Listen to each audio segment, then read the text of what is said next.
YouTube channel nutrition classes. आज हम पढ़ेंगे इलेक्ट्रोलाइट बैलेंस। इलेक्ट्रोलाइट बैलेंस क्या होता है, क्यों हमारी बॉडी के लिए ज़रूरी होता है और अगर ये इम्बैलेंस हो जाता है तो हमारी बॉडी में क्या क्या इसका इफ़ेक्ट देखने के लिए मिलता है। ठीक है, तो आज हम स्टार्ट करेंगे electrolyte balance. Meaning of electrolyte balance. सबसे पहले अगर आपको मेरी वीडियो अच्छी लगती हैं तो आप मेरे चैनल को लाइक एंड सब्सक्राइब ज़रूर कर दें और बेल आइकन प्रेस करना ना भूलें, जिससे आपको हर एक टॉपिक की वीडियो एज अ नोट्स आपको मिलेंगी, जिसमें हिंदी और इंग्लिश दोनों तरह के कंटेंट होंगे। तो दोनों तरह के स्टूडेंट ही इसका यूज़ ईजीली कर सकते हैं। तो सब स्टार्ट करते हैं। Meaning of electrolyte balance.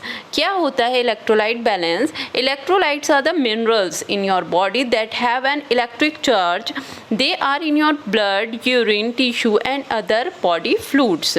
Electrolytes क्या होते हैं? हमारे शरीर में कुछ खनिज होते हैं, जैसे खनिज तत्व होते हैं जिनका विद्युत आवेश होता है, वह आपके रक्त, मूत्र, ऊतक और शरीर के अन्य तरल पदार्थों में होते हैं। Maintaining the right balance of electrolytes helps your body blood chemistry, muscles action and other processes. Sodium, calcium, potassium, chlorine, phosphate and magnesium are all electrolytes. जितने भी ये हैं मिनरल्स हैं, ये हमारे, आपको पता भी है कि sodium, calcium, potassium, chlorine and phosphate, magnesium, ये सब क्या होते हैं? हमारे इलेक्ट्रोलाइट्स होते हैं। इलेक्ट्रोलाइट्स का सही संतुलन बनाए रखने में आपके शरीर की रक्त रसायन, मांसपेशियों की क्रिया और अन्य प्रतिक्रियाओं में मदद मिलती है। Sodium, calcium, potassium, chlorine, phosphate और मैग्नीशियम सभी इलेक्ट्रोलाइट्स हैं। आप इन्हें अपने द्वारा खाए जाने वाले खाद्य पदार्थों और आपके द्वारा पिए जाने वाले तरल पदार्थों से इनको प्राप्त कर सकते हैं।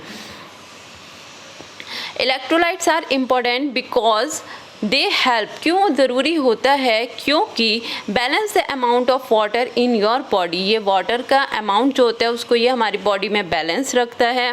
Balance your body is acid base pH level को भी, एसिड बेस और पीएच लेवल को ये बैलेंस रखता है। Move nutrients into your cells. जितने भी हमारे न्यूट्रिएंट्स होते हैं उनको सेल्स में मूव करने में हेल्प करता है।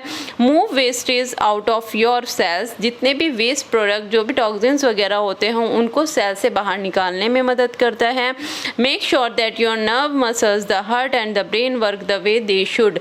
ये जो भी हमारे ऑर्गन्स का वर्क होता है, जैसे नर्व्स हैं, मसल्स हैं, हार्ट हैं, उनका वर्क करने में भी ये हेल्प, सही तरीके से वर्क करने में भी ये हेल्प करता है। Electrolytes are involved in many essential process in your body. Electrolytes क्या होते हैं? आपके शरीर में कई आवश्यक प्रतिक्रियाओं में शामिल होते हैं। They play a role in conducting nervous impulses, contracted muscles, keeping your hydrate and regulating your body pH level. वे तंत्रिका आवेगों को संतुलित करने, मांसपेशियों को अनुबंधित करने और आपको हाइड्रेट रखने और आपके शरीर के पीएच स्तर को नियंत्रित करने में भी ये महत्वपूर्ण भूमिका निभाता है। Therefore, we need to get an adequate amount of electrolyte from your diet to keep your body functioning as it should. इसलिए आपके शरीर में ठीक से काम करते रहने के लिए अपने आहार से पर्याप्त मात्रा में इलेक्ट्रोलाइट को प्राप्त करने की आवश्यकता होती है। Electrolytes is the umbrella. एक छतरी की तरह होती है। Terms for particles that carry a positive और निगेटिव इलेक्ट्रिक चार्ज। इलेक्ट्रोलाइट्स क्या होती हैं? उन कणों के लिए छात्र शब्द होता है जो एक सकारात्मक या नकारात्मक विद्युत आवेश होता है। When these minerals dissolve in a fluid, they form electrolytes, positive और negative ions used in metabolic processes. जब ये खनिज द्रव में घुल जाते हैं तो वे इलेक्ट्रोलाइट्स बनाते हैं। चयापचय प्रतिक्रियाओं में उपयोग किए जाने वाले सकारात्मक या नकारात्मक आयंस होते हैं। Electrolytes found in your body include. Electrolytes कैसे मिलता है हमारी बॉडी में? जैसे सोडियम है, पोटेशियम है, क्लोराइड है, कैल्शियम है, magnesium, phosphate, bicarbonate. Everyone needs electrolytes to survive. Many automatic processes in the body rarely on a small electric current to function and electrolytes provide this charge. जीवित रहने के लिए सभी को इलेक्ट्रोलाइट्स की ज़रूरत होती है। शरीर में कई स्वचालित प्रतिक्रियाएं कार्य करने के लिए एक छोटे विद्युत प्रवाह पर निर्भर करती हैं और इलेक्ट्रोलाइट्स यह चार्ज प्रदान करते हैं। Electrolytes interact with each other and the cells in the tissues, nerves and muscles. A balance of different electrolytes is crucial for the body to function. Electrolytes एक दूसरे के साथ ऊतकों, नसों और मांसपेशियों में कोशिकाओं के साथ बातचीत करते हैं। शरीर के कार्य करने के लिए विभिन्न इलेक्ट्रोलाइट्स का संतुलन महत्वपूर्ण है। अभी तो बात हो रही थी कि इलेक्ट्रोलाइट्स क्यों ज़रूरी होता है, लेकिन अगर ये इम्बैलेंस हो जाता है तो क्या होता है। तो what is electrolyte imbalance? The level of electrolytes in the blood can become too high और टू लो, या तो बहुत कम भी हो सकता है या बहुत ज़्यादा हाई भी हो सकता है, लीडिंग टू एन इम्बैलेंस। अगर बहुत ज़्यादा है या बहुत ज़्यादा कम है तो ये कहलाता है electrolyte imbalance. Electrolyte levels can change in relation to water level in the body as well as other factors. रक्त में इलेक्ट्रोलाइट का स्तर बहुत अधिक या बहुत कम हो सकता है, जिससे असंतुलन हो सकता है। शरीर में पानी के स्तर के साथ साथ अन्य कारकों के समय में इलेक्ट्रोलाइट्स स्तर बदल सकते हैं। Electrolytes including sodium and potassium are lost in sweat during exercise. A rapid loss of fluid such as after a bout of diarrhea or vomiting can also affect the concentration of the electrolyte. In these type of situation, the balance of the electrolyte in the body need to be restored. अगर आपको diarrhoea हो जाता है, excessive vomiting होती है, तब भी इलेक्ट्रोल्स जो होते हैं, इलेक्ट्रोलाइट्स जो होते हैं वो इम्बैलेंस हो जाते हैं। व्यायाम के दौरान पसीने में सोडियम और पोटेशियम समेत महत्वपूर्ण इलेक्ट्रॉन्स खो जाते हैं। तरल पदार्थों का तेज़ी से नुकसान जैसे दस्त या उल्टी के बाद इलेक्ट्रोलाइट की एकाग्रता प्रभावित कर सकता है। इस तरह की स्थिति में शरीर में इलेक्ट्रोलाइट्स के संतुलन को बहाल करने की भी ज़रूरत होती है। Symptoms of an electrolyte imbalance. अगर इलेक्ट्रोलाइट इम्बैलेंस रहता है तो क्या क्या लक्षण हैं जिससे हमें पता चलता है कि हमारी बॉडी में इलेक्ट्रोलाइट्स जो हैं वो इम्बैलेंस हो चुके हैं। इरेगुलर हार्ट बीट होती है, यानी कि यह बहुत ज़्यादा तेज़ होगी हार्ट बीट या कम हो जाती है। वीकनेस फील होने लगती है, ट्विचिंग एंड मसल्स स्पाम्स होने लगते हैं, चेंजिंग इन ब्लड प्रेशर में चेंजिंग आने शुरू हो जाते हैं, एक्सेसिव टायर्डनेस रहती है, नमनेस होती है, कन्फ्यूज़न रहता है, बोन डिसऑर्डर होता है, नर्व सिस्टम डिसऑर्डर और seizures, convulsion.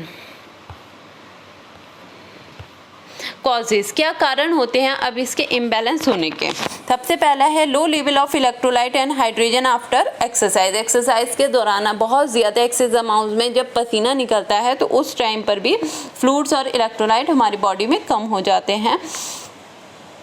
Prolong period of vomiting और डायरिया, लंबे समय तक उल्टी और दस्त होने पर। पुअर डाइट अगर हम लेते हैं, सब डिहाइड्रेशन, पानी की कमी होना, disruption the acid base balance which is the proportion of acid and alkaline in the body, congestive heart failure, cancer treatment, some other drugs as a diuretics और bulimia, kidney disease.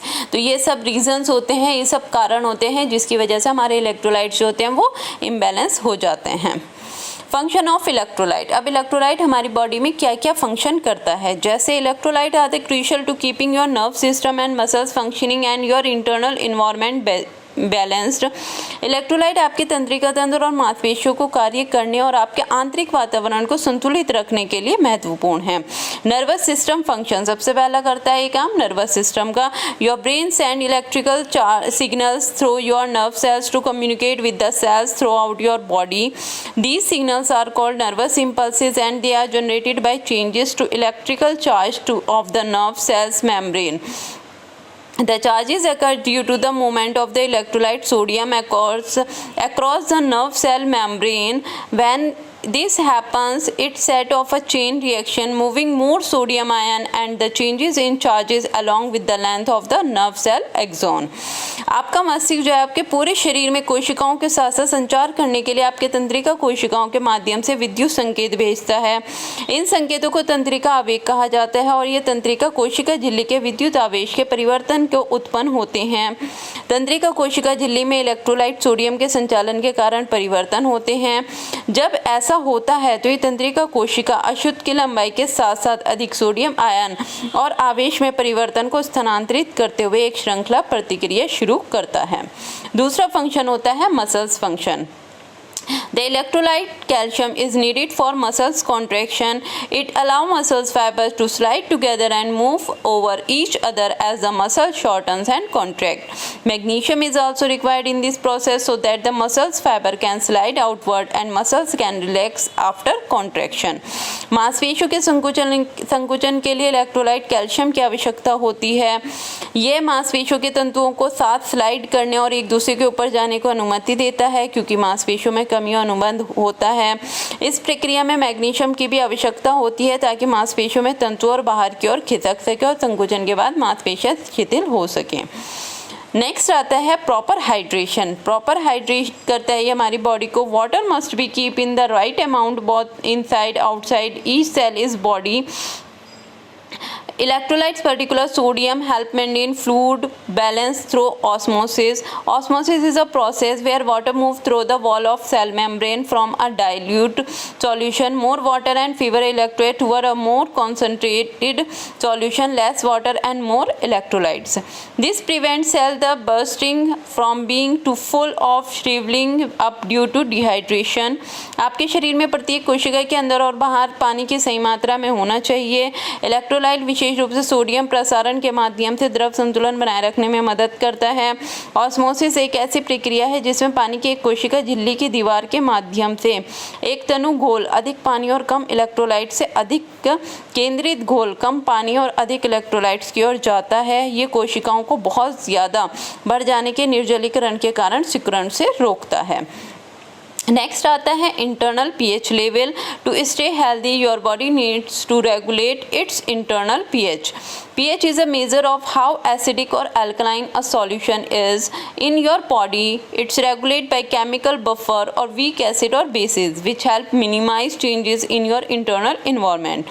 For example, your blood is regulated to stay at a pH of around 7.35 to 7.45. If it is deviates from this, your body can't function properly and you become unwell.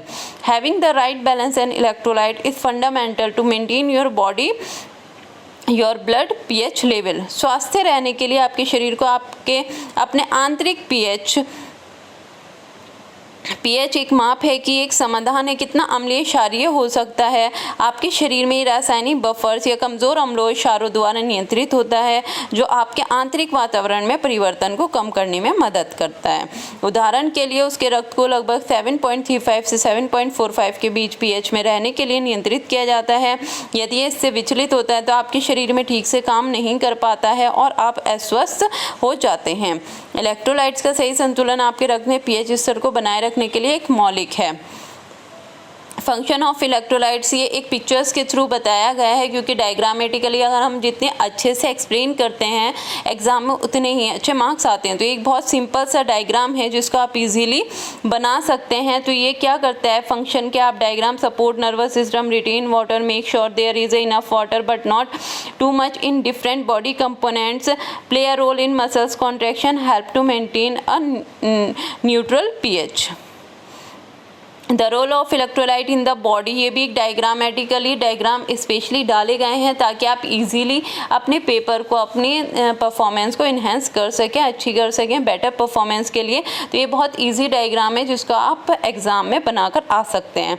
तो role of electrolyte in the body, support nervous system हो गया, support muscles contraction हो गया, keeps you hydrate particular in pH balance, sodium, magnesium and potassium जो trio होता है वो ये काम करता है।